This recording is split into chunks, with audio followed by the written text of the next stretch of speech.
ใช่หมันแท้นี่ปลาอย่างนี้นะโอ้ปลานั่นน่ะปลาข้าวมันตัวนี้น่ะปลาข้าวมันพี่น้องเอ้ยใช้น้องน้อยมือคักเลยนี่เนาะของแท้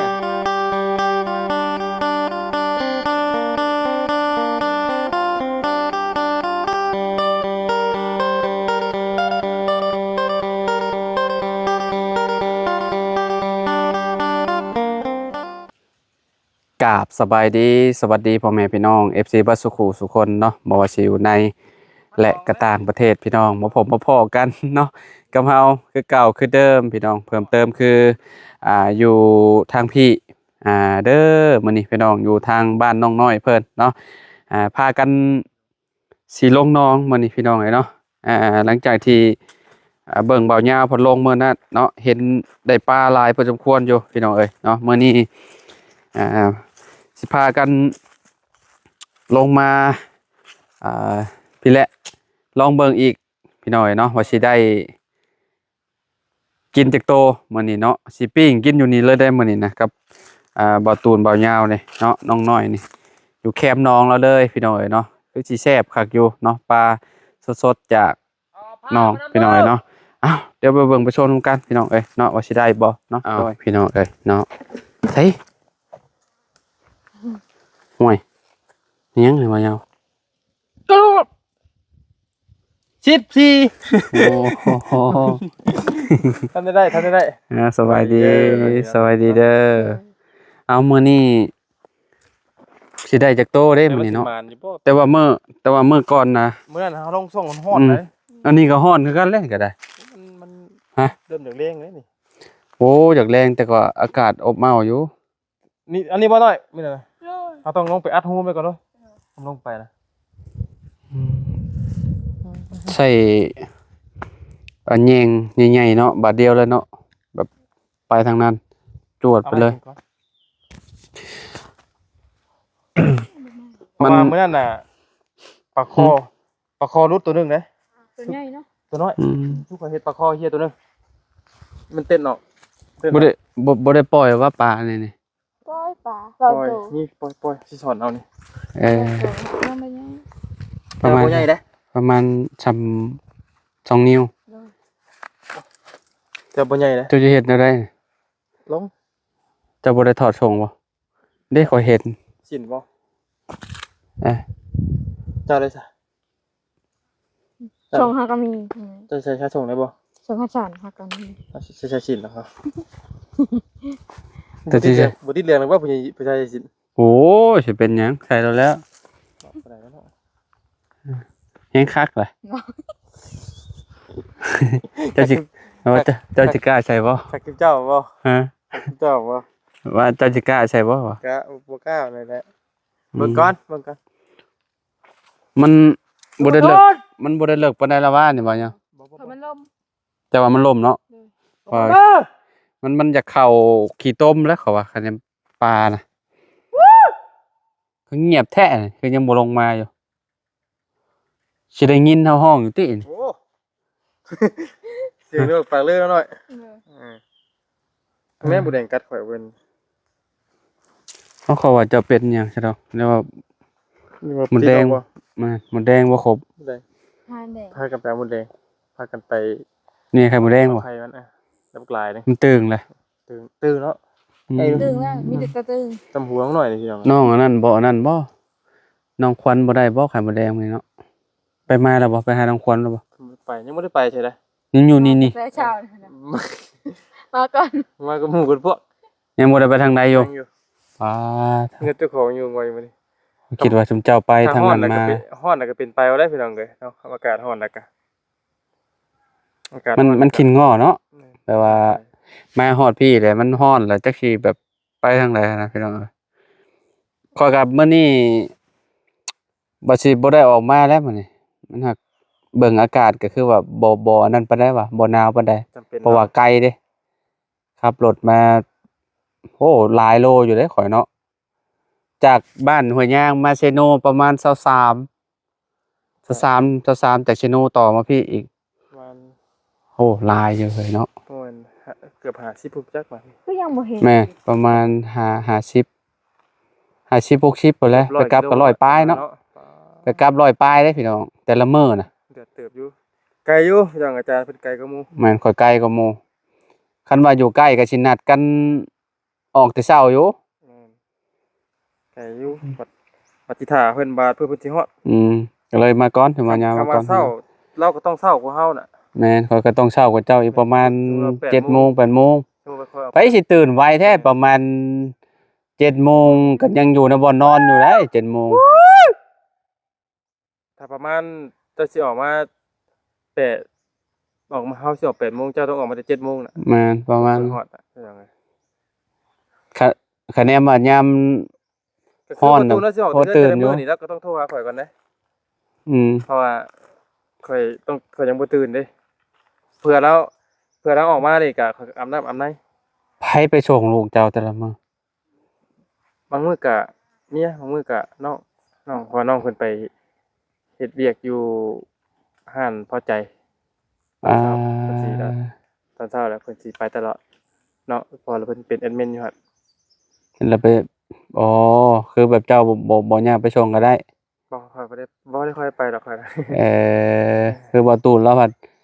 บางทีเราก็ส่งลูกแล้วแหละ แม่น เนาะแต่ละมื้อก็ได้ตอนแรงก็ เพราะว่ามันเป็นทางละมาเลยเด้ แม่น นอกจากว่ามื้อแรกบ่ไหวมื้อใดแล้วบ่ไหว อืม บ่ได้มันเช้าแดดแต่มัน นี่มาเลย ได้ได้ มาแล้ว สิบอกให้ เนาะเอ้ยเนาะมันกุมฮอดเดือนเมษาพุ่นบ่น้อยนี่น้ำ เดือนเมษา บ่จักครับสงกรานต์นะ อ้าวสงกรานต์เด้ บ่ฮอด บ่ฮอดบ่ เลย ประมาณเดือน เดือน4บ่ เดือนสี่ เลย ตอนนี้ก็เดือนอีกบ่กี่มื้อนี่ก็เดือน2เด้นี่2สากลนี่เดือน3ลาว3 4 5โอ้บ่กี่เดือนนี่ก็ฮะเป็นหยังอะน่ะ มาบ่ เอาประธานเราเฮ็ดหยังอะน่ะ มาแม่ ใส่ชิ้นได้ เอาได้สิน เฮ้ยจะไปกิน สินแม่จะบอก โอ้ นั่งหน่อย โอ้โห เห็นบ่ ชิ้น จะบอก ได้ กินข้าวเด้อ แข็งเออ กินข้าว โอ้โห แข็ง มันสีเหี่ยวไปเลยเนาะน้ำบกแล้วเฮ้ย อืม เจ็ดมื้อนี้ คักอีเนาะ ให้กินนั่งหน่อยบ่ กัดจินตู้เมย์เนาะ เออ กินนั่งหน่อยเด้ จักจินไปแล้วบูนะยืมก่อนละ คักอี ข่อยจำได้อยู่ตัวเช้านี่ เด้ออาจารย์เด้อ เด้อสวัสดีเนาะ แต่ชื่อได้ คัก คือ อี เช้าตัวนี่น่ะ โอ้แม่นมันสิเว้าด้วยนั่น ดูไผก่อนโอ้มันสิบ่ฮ้อนเลยว่ะดูไผก่อนนะโอ้ย จ่อยๆไว้ ดูไผนะ เดี๋ยวได้เขาจะไปหาไม้จูฟืนจูมองนี้แล้วเด้อจูมองนี้แล้วนี่ไม้นี่เอารถแถวนี้นะ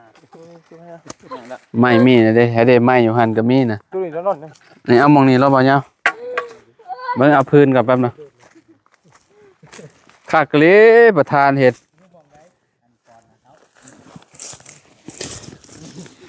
โอ้ฟืนไปดังก่อนพี่น้องเอ้ย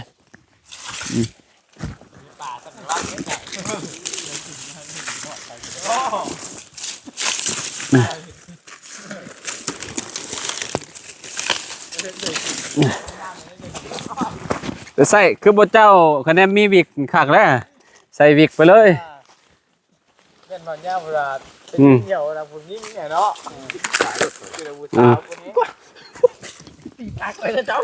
อืม ตัวเจ็บเลย เอา ใช่เลยอันนั้นบ่มีบ่ เออ เริ่มสิบ่มั่นใจ เพิ่นบ่ได้เฮ็ดแน่นี่ เอาเฮ็ดได้จ้ะ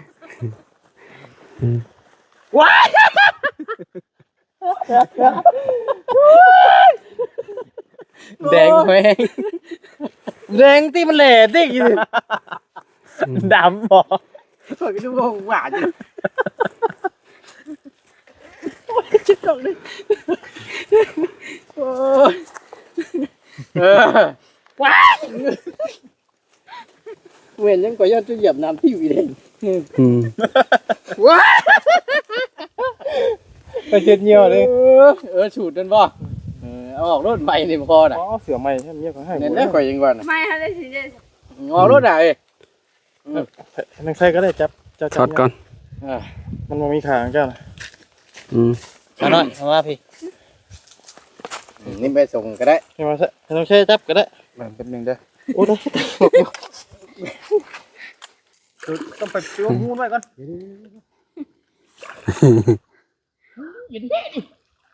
น้ำเย็นข้างเนาะยิงแล้วมันสิอยู่ในห่มมันบ่ได้อยู่ใน ไป ใช่กับไผ่ หน่อย มาไม่ทับซ่องกันได้นี่ลุกขึ้นด้วย ไปแทรกอยู่น้ำไผ ใช่กับไผ่ เอาคืนก่อนเอาคืนก่อนเอาคืนก่อนเต็มสลาบอยู่นี่ฮะ ไป เอาอันนั้นแม่อันนั้นแม่ ไม่มี ล หู องเอา เล เลย ยฮะ นี่ก็ไม่หูเลย โอ้ย เนื้อป่า เงียบแค่ อยู่ในนี่ แช่คือเงียบแท้ สิไปใส่ ขึ้นมาได้ไหม มันพุกบ่เต็มมันบ่มันพุกติดอยู่นี่ เซ่คือบ่เห็นมีข้าวหาน มันอยู่ในนี่เด้เฒ่าบ่ออกง่ายได้ จะมาถอยทึ่งไปแล้ว นี่มีบ้านอะไร นี่มันพอแล้วมันเงียบก่อน มันดินบ่ ยกกันมั้ย ยกขึ้นทาง ถือคอกันได้ เอาตักเกือบตีตัก เอาใหม่เอา ตีปากกันเด้อ อันนี้ทั้งนั้นแหละนี่เห็นบ่มัน ได้เนาะกด บ้า ทางนั้นพุ่นนี่ แทงตาตัวเอง มันจะบดอะไรเอานั่นน่ะบ่มันช่วงเที่ยงเอาแหมเด้อแหมมึงข่อยบ่ได้แดกแล้วครับมื้อนี้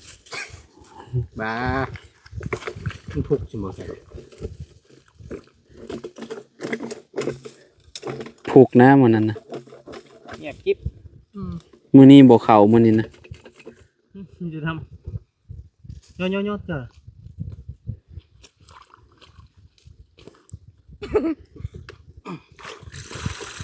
หาน โอ้บ่มีโอ้ผิดหวังดิบาทเดียวนึงกะ มีน้องเดียวนี่บ่เอ้ยมีไม้ลำเดียวนี่บ่ไหม กันบูดนะแม่นมาโลดเอาเก็บหน่อย หอย เด้เลยขโมมีเฮว่านมันตื่นแล้วมันลิบเข้ากูด เนาะ บ่มีเฮ็ดได้นี่เอาแยงและช้อนไปโลดแล้วแยงน่ะ ว่าต้องกันให้มัน สอนผมมีต่อไม้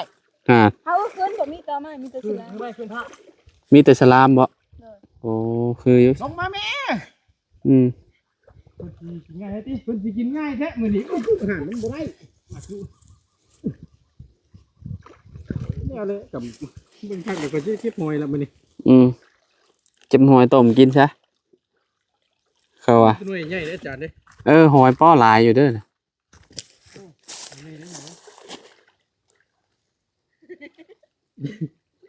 รวยนี่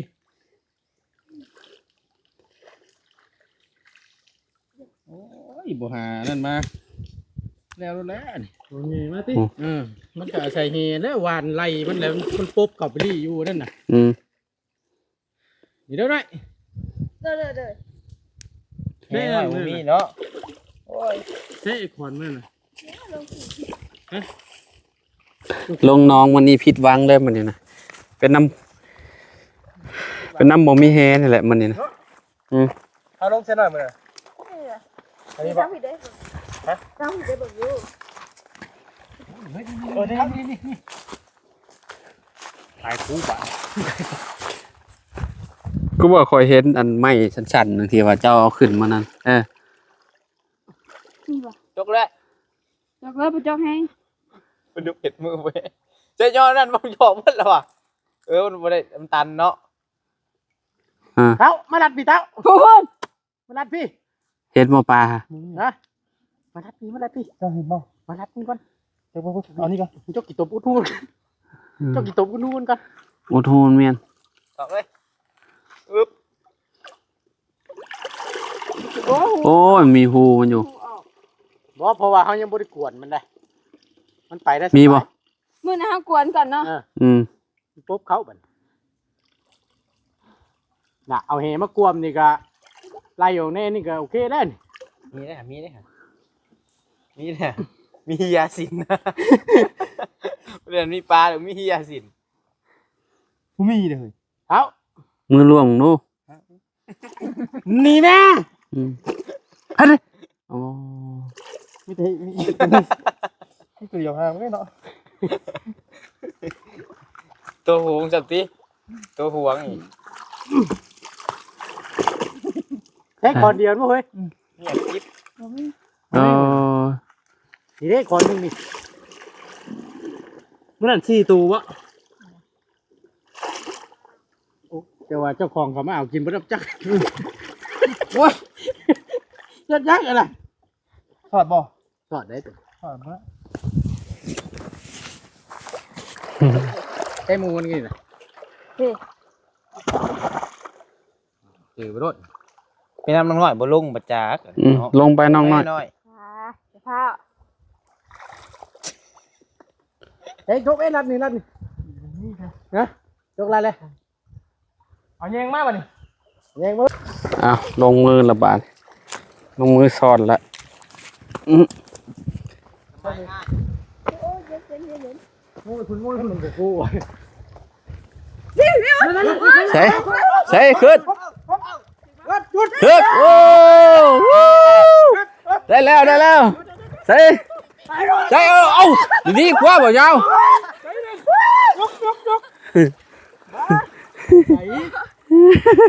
ลอยลงเลยไล่รถเลย ผ้าคอต้องไงตัดสีได้ดัง ให้น้องน้อยเอาที่จุ่มน้ำ สินกูว่าสินบัน จับมาหน่อย จับน้อยจับให้สีนั่นให้ จุ๊บให้ เออคือ พี่น้องเลย ได้แล้วบาดสิกินแล้ว ว่าป่าใหญ่ได้ต่ำกี่มา ตามผ้าคอ โอ้ ไฮลิ เสียดายเลยเนาะ เดี๋ยว อ๋อ เสียวหน่อย จุ๊บให้ก่อนจุ๊บให้ก่อน กันบูดเมียน เอามา เห็นยังเคยน่ะ สิดังไฟเลย ถอดรอดมาสิดังให้ดอก ขึ้นรอบสองมันเต้นไปเบิดพี่น้องเอ้ยโอ้ เขาอ้อมกินละ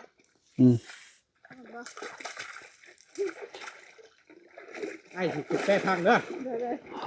ตัวยืดออกไปนี่ไปใส่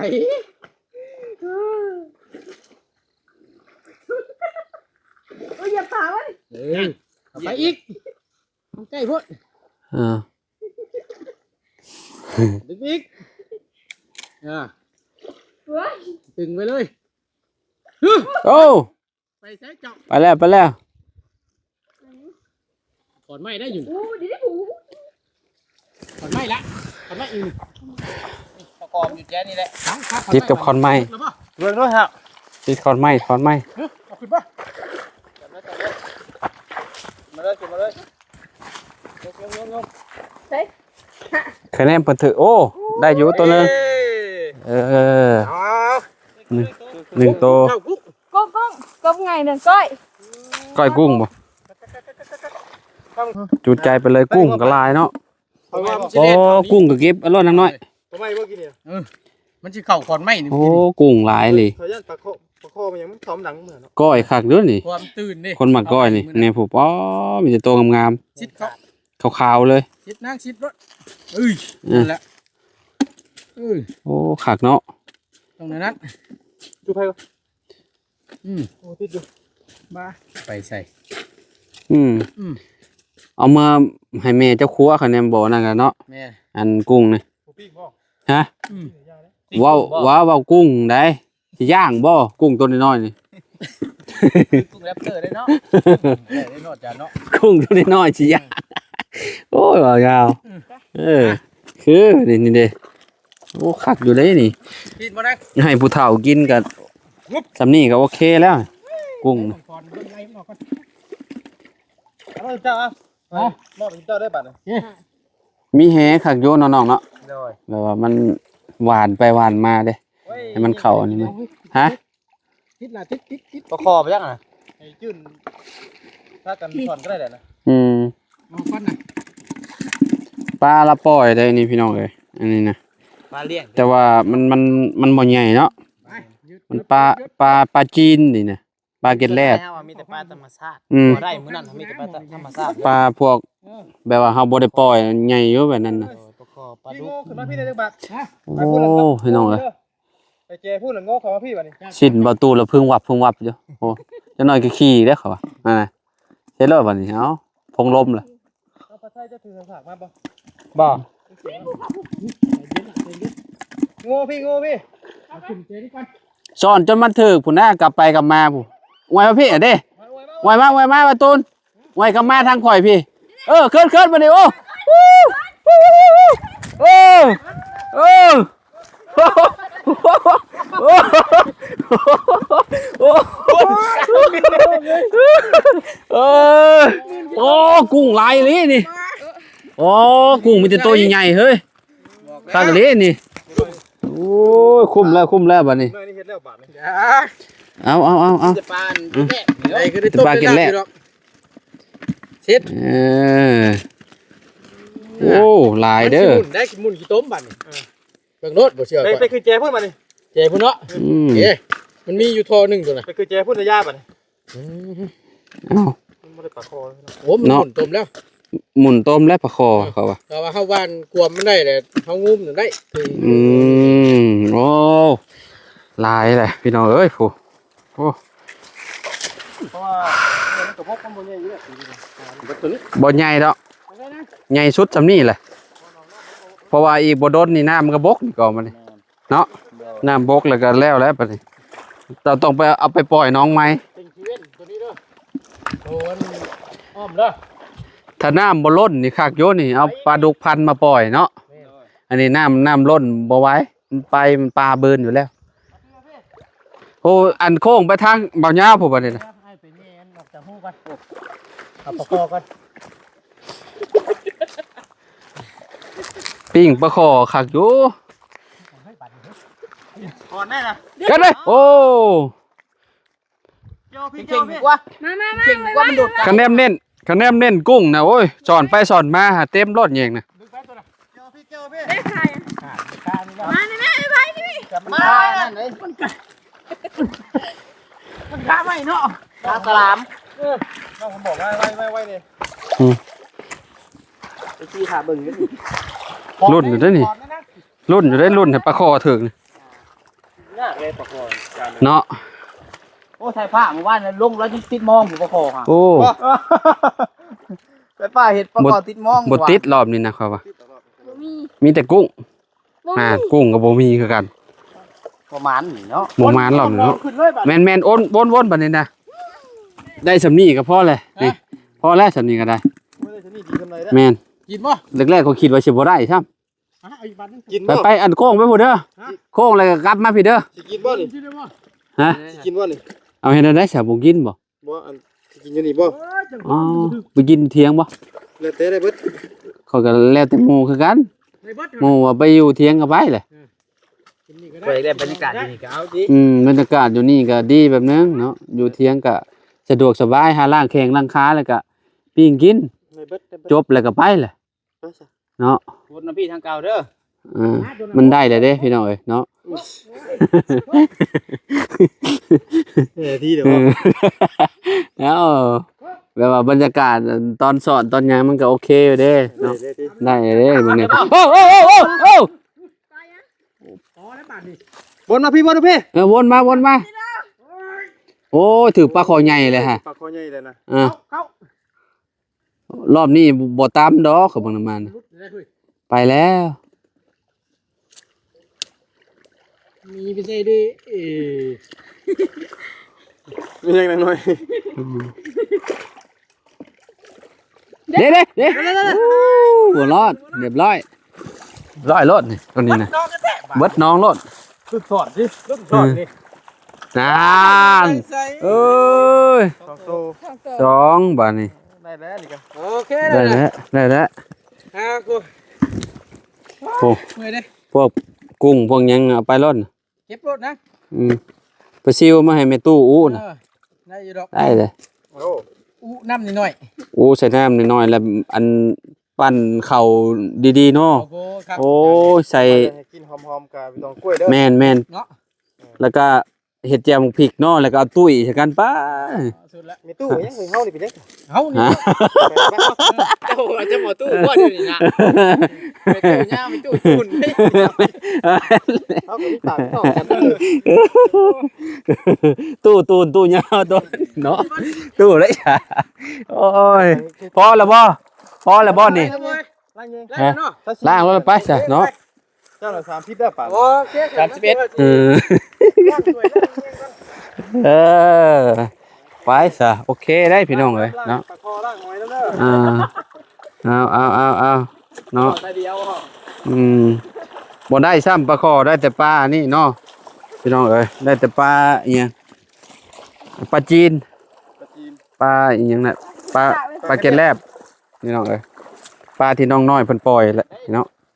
ธรรมชาติบ่ได้มื้อนี้ ปลาธรรมชาติบ่ได้กินเลยมื้อนี้สงสัย กับเฮนะได้ เฮาขึ้นไปได้บ่ ต่างเมียนบ่ ถ้าเฮามีเฮเล่นเฮาปากคอ แม่นพอว่าถึงงุ้มเลยทางเจ้าของเพิ่นแล้วนี่เจ้าของเพิ่นมานี่ไม่งงเนาะบ่วันนี้ คือมือรถเป็นหยัง ไปนี่แหละ ปลาไม่นี่บ่ เคสอ่ะ ดังไฟเมียนแล้วเรียบร้อยเลยพี่น้องเอ้ยบ่ได้อันนั้นมอดเมียนแล้วบ่ได้เอาลงบ่อใบไม้ใบตองนี่นะ เจ้า เจ้าอันนั้นเลยมันมั่งเลย มันมั่งเลย แรกๆว่าสิพากันปิ้งกินอยู่นี่พี่น้องเอ้ยเนาะบัดนี้เปลี่ยนแผนได้ปลามันต้องไปอันนั้นน่ะนะไปล่างไปหยังคักแน่นะปลานี่นะมันตัวน้อยเด้คะแนนตัวใหญ่เลยเฮาย่างเลยเฮาจีกกันอันนั้นมันออกนางมันออกอันนี้มันแหลมๆไปอุกันยังได้เลยปลานี่นะบ่ได้ใหญ่บ่ได้โอ้ปิ้งบ่มีบ่นี่เหรอแต่ว่าปิ้ง สำหรับน้อย งานเข้าแล้วติเนาะ มาไทยก่อน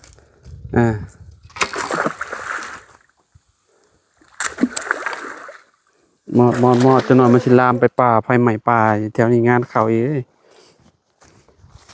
เอาซะลำลาเลยได้พี่น้องเอ้ยเนาะอยู่ดีมีแฮงบ่สุขทุกคนเนาะขอบคุณหลายๆเด้อพี่น้องที่ติดตามและมารับชมคลิปเนาะวันนี้ก็ลงน้องน้อยเพิ่นพี่น้องเอ้ยเนาะได้โอ้ใช่หมานแท้นี่ปลาหยังนี่น่ะโอ้ปลานั่นน่ะนะปลาข้าวมันตัวนี้น่ะปลาข้าวมันพี่น้องเอ้ยใช้น้องน้อยมือคักเลยนี่เนาะของแท้จับปลาโดยมือเปล่าลีเหรอนี่ฮะ ปลาบ่ นั่นแหละลองยางตัวน้อง เจ้าได้ช่องจำโต นี่แหละเพิ่นอยากโชว์ไอ้มื้อน่ะ เนาะ ว่าสิล่ำลาเลยพี่น้องเอ้ยแม่น้องเพิ่นจับปลาได้อยู่ซ่านกินนี่แหละก็จะว่าจับปลาโดยมือเปล่าไปพี่น้องเอ้ยเนาะขอบคุณหลายๆเด้อที่รับชมคลิปเนาะอยู่ดีมีแฮงสบายดีพอกันใหม่เนาะโดย